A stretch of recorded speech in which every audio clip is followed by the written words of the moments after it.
Greetings of peace. Welcome to another program on health here at Shura TV. We welcome the viewers.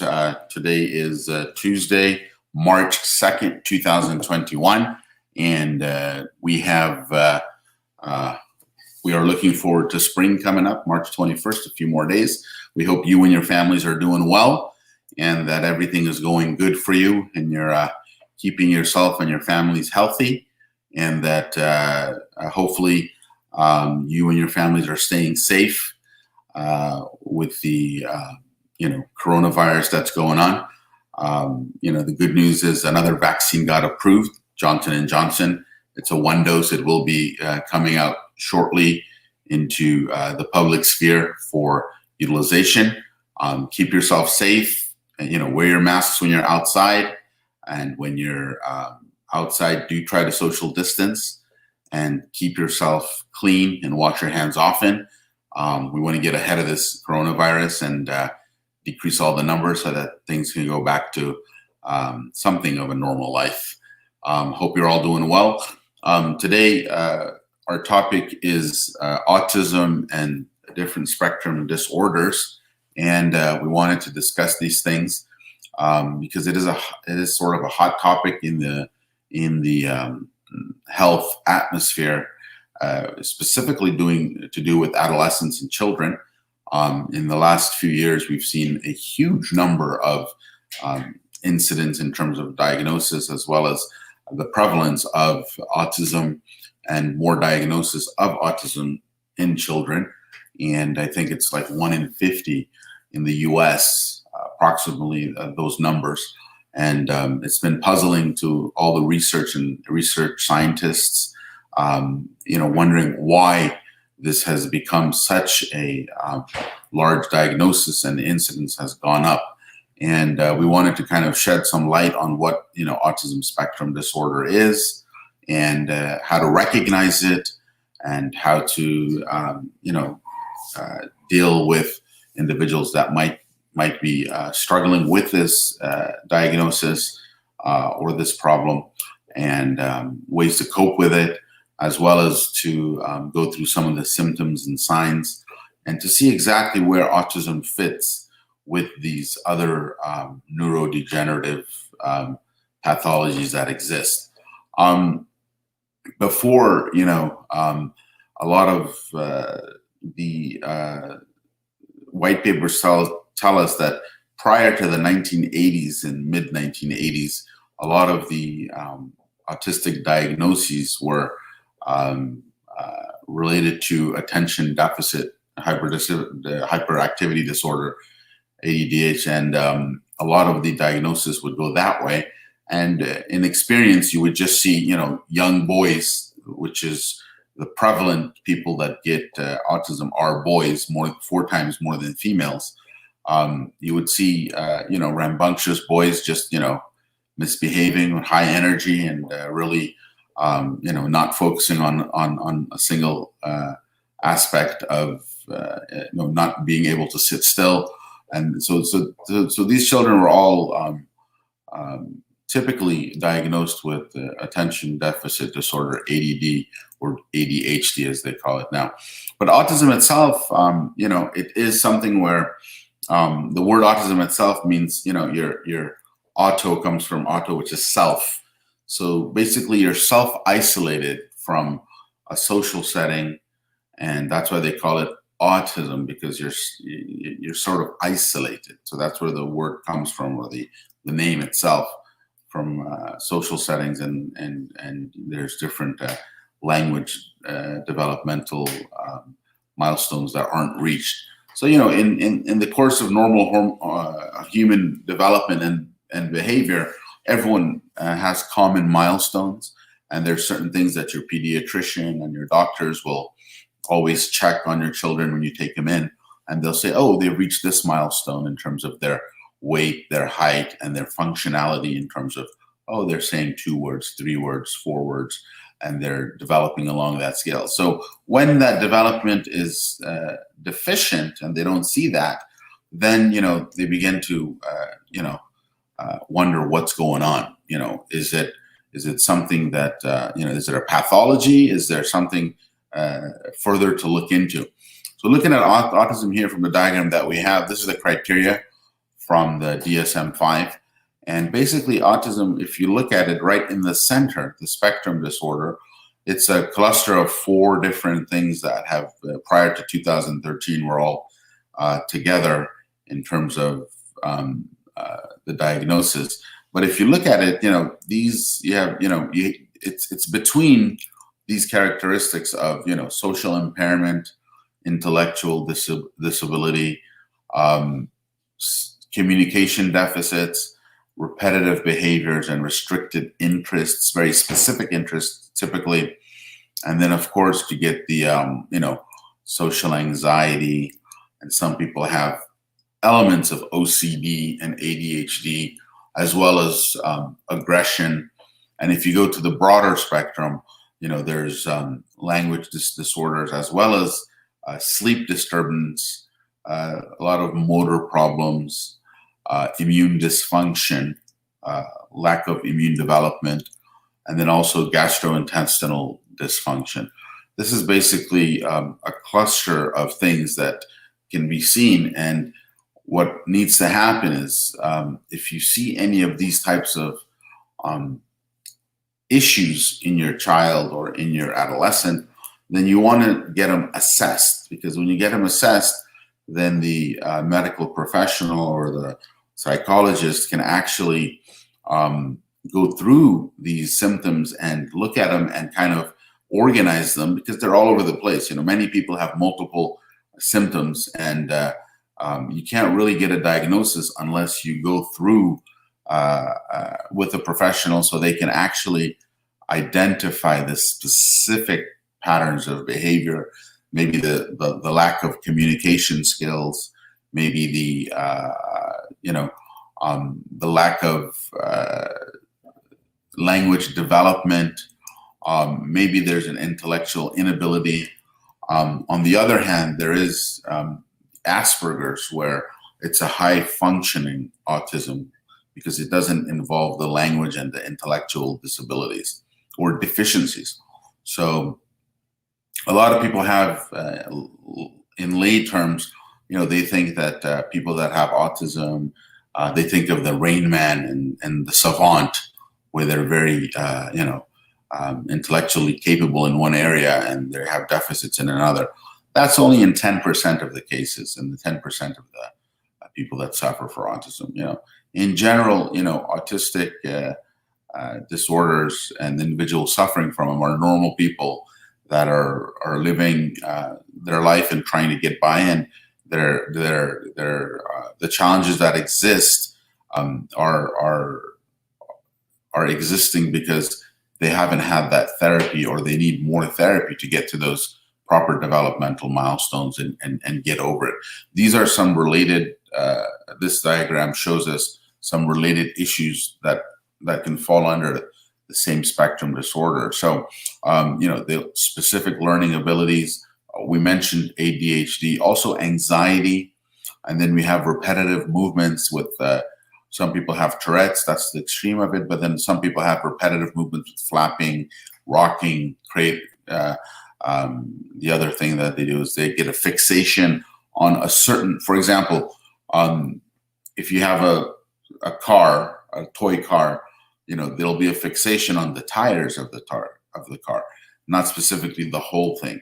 The whole car will be missed, but a specific attention is given to a certain part of it. So that fixation is also something that needs to be looked into. And here we have gifted. There's people that are gifted.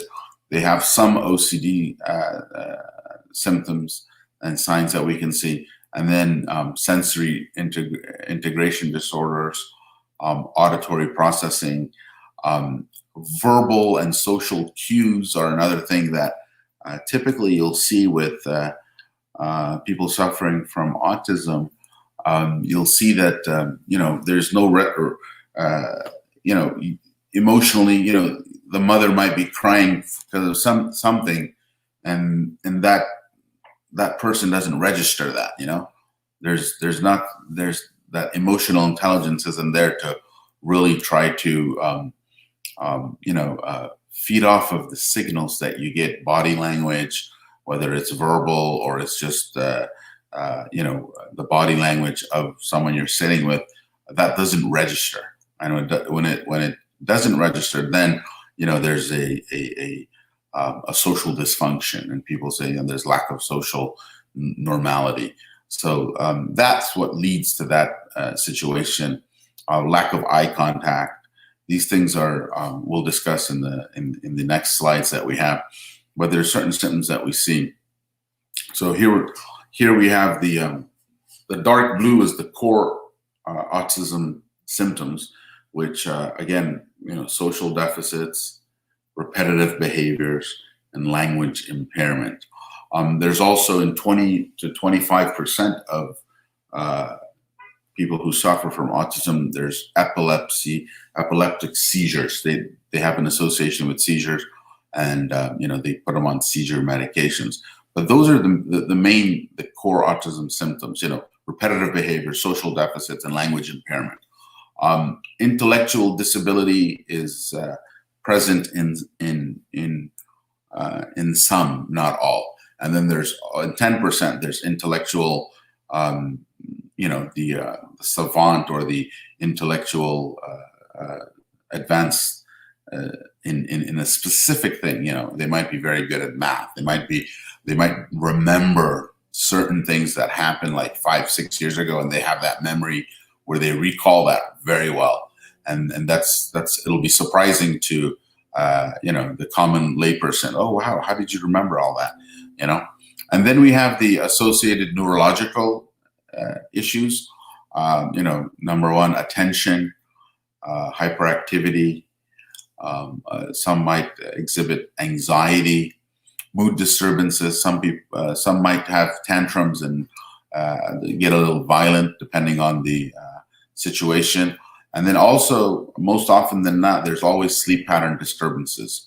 There's always associated sleep pattern disturbances. And these things are always present, and you have to look out for these things. And in order to get these cluster of symptoms, diagnosed properly and put in place, again, you have to be an advocate for the health of yourself or your child or your adolescent or your family or whoever it is that you think might be suffering for something like this, because the goal is to get help. The goal is to get help. Get diagnosis, number one. Number two, then get help. There's different types of therapy that people do to improve all these symptoms and make us all functional, so our activities of daily living are performed and done without any problems. So that's the goal of it.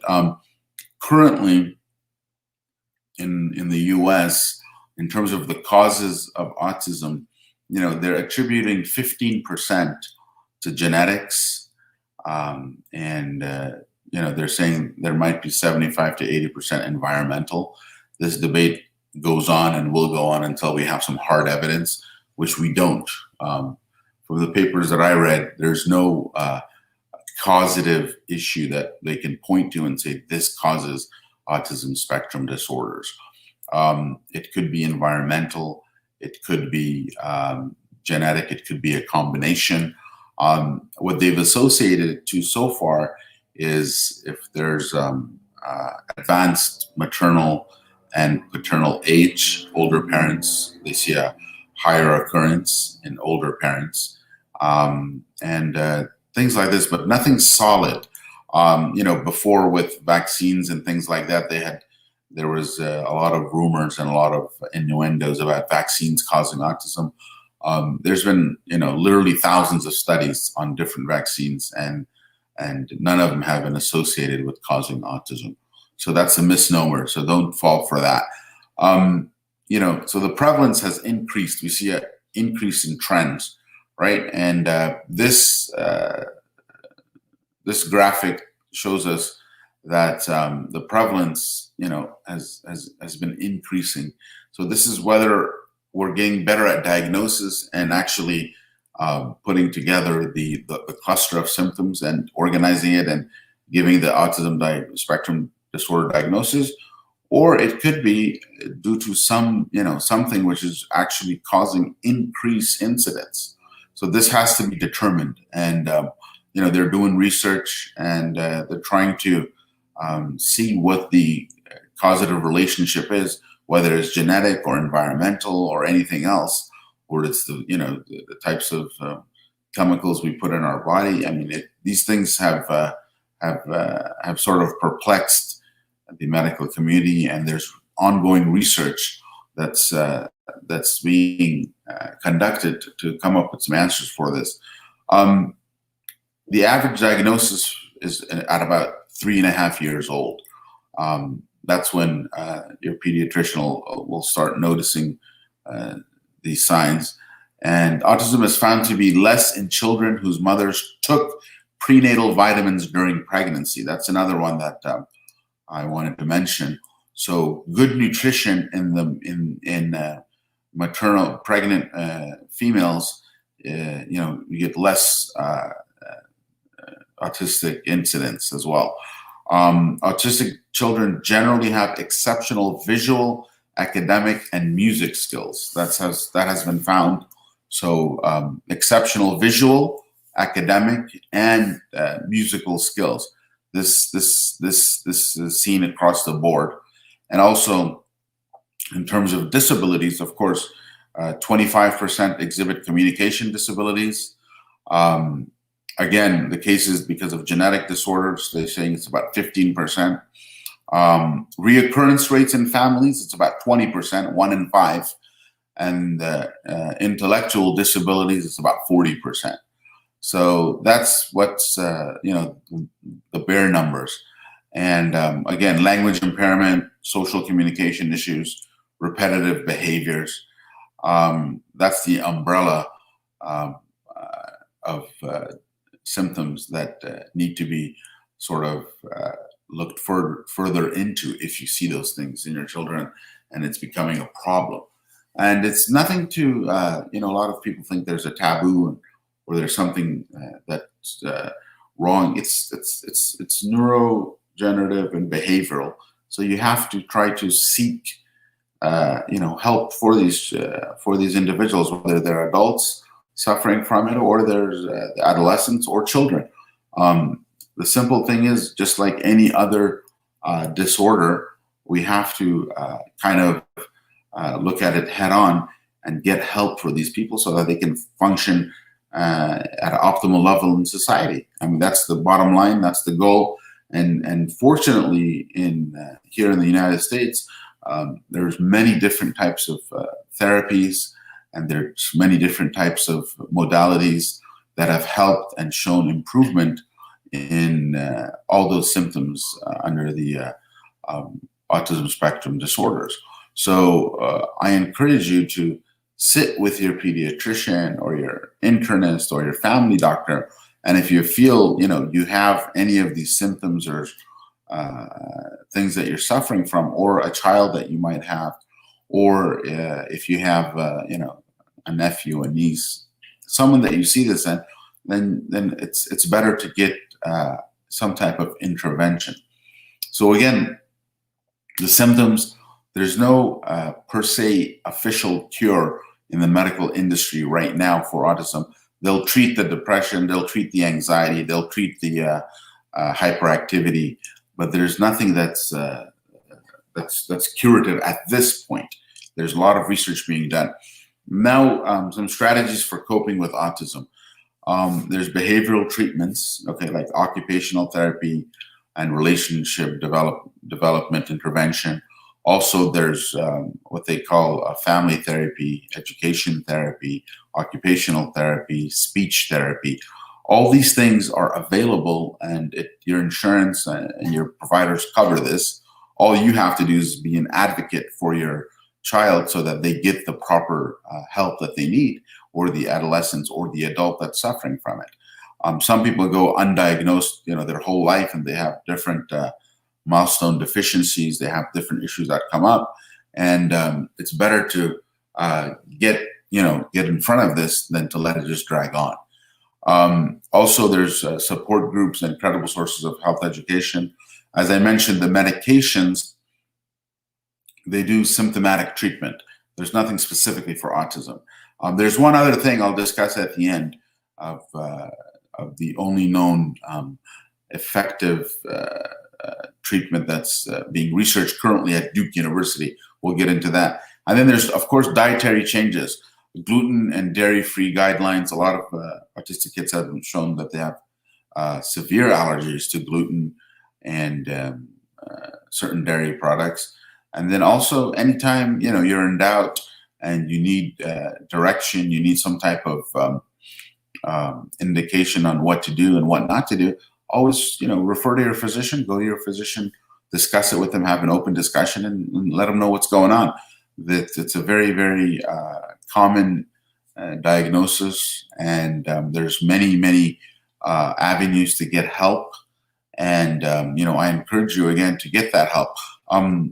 The other thing that I want you to look up, if you have anyone that's that has any of these autism spectrum disorders or anything related to it, is the Duke University Autism Study. So Duke University has had an ongoing autism study, and they have a very nice, informative website. And there's a doctor there. She's been working, she's sort of a trailblazer on the forefront of autism. And she's been working with 2 different studies that she's modified.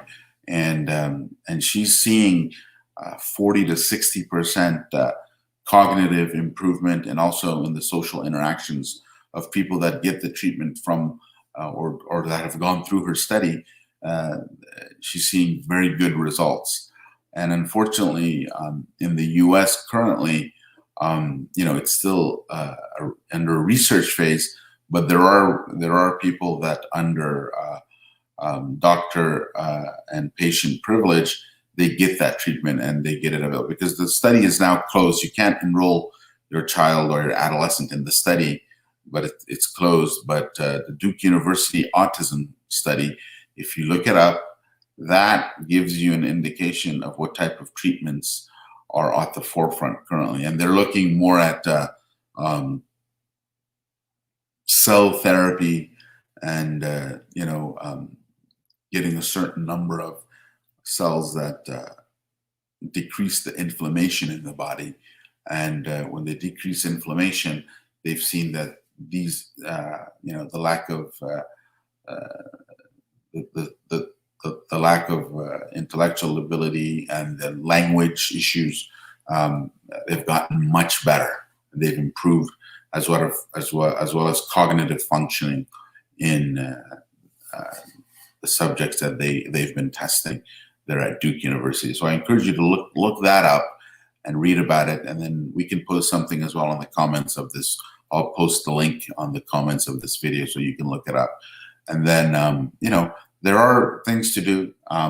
There's hope at the end of the tunnel, and there are treatments that you can seek for all these things, as I mentioned. The speech therapy, the occupational therapy, there's family therapy of how to cope with these things, and everything is there. It's just a matter of advocating for your child's health or your adolescent's health, or if you're an adult, for your health or your colleagues' health. It's important to do that and to be at the forefront and kind of steer the direction of your experience with health and health treatments. It's very important to do that. We'll discuss this a little bit more on a few of our other shows as well. It's a broad subject, and there's a lot of different issues that come about in terms of misdiagnosing. It's important to keep in mind that there's a cluster of symptoms and signs, and we have to make sure that you sit with a professional and you seek their guidance and their help in making the correct diagnosis. That's where it all starts. You have to get the correct diagnosis and the correct therapies and treatment in order for that optimal health to take place for you or your child or your adolescents. It's important to keep that in mind. With that, I'd like to thank you for listening today. And if you have any questions, please list them in the comment section, and we'll get back to you as soon as possible. If you need any resources, let us know. And you have a nice week, and we'll see you next week. Thank you very much. Have a good day.